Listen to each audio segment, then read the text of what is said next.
Lamentations, chapitre 4. Et quoi? L'or a perdu son éclat. L'or pur est altéré. Les pierres du sanctuaire sont dispersées au coin de toutes les rues. Les nobles fils de Sion, estimés à l'égal de l'or pur, sont regardés, hélas, comme des vases de terre, ouvrage des mains du potier. Les chacals même présentent la mamelle et allaitent leurs petits. Mais la fille de mon peuple est devenue cruelle, comme les autruches du désert.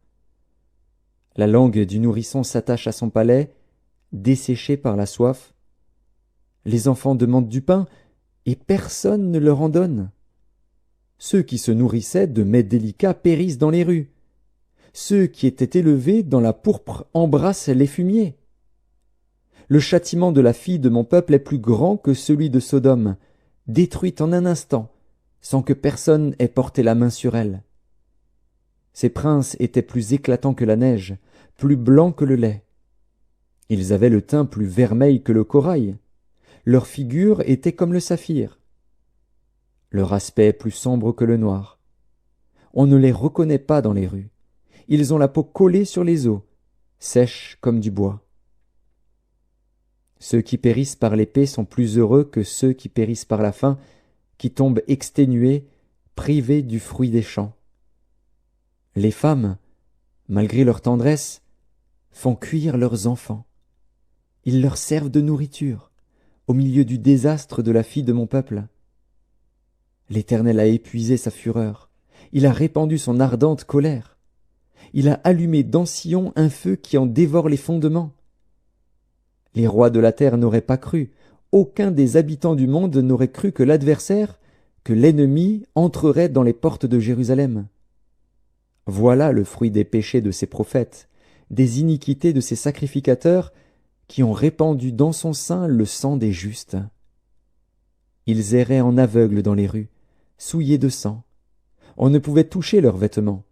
« Éloignez-vous, impurs !» leur criait-on. « Éloignez-vous, éloignez-vous, ne nous touchez pas !» Ils sont en fuite, ils errent çà et là. On dit parmi les nations, ils n'auront plus leur demeure. L'Éternel les a dispersés dans sa colère. Il ne tourne plus les regards vers eux. On n'a eu ni respect pour les sacrificateurs, ni pitié pour les vieillards. Nos yeux se consumaient encore, et nous attendions vainement du secours.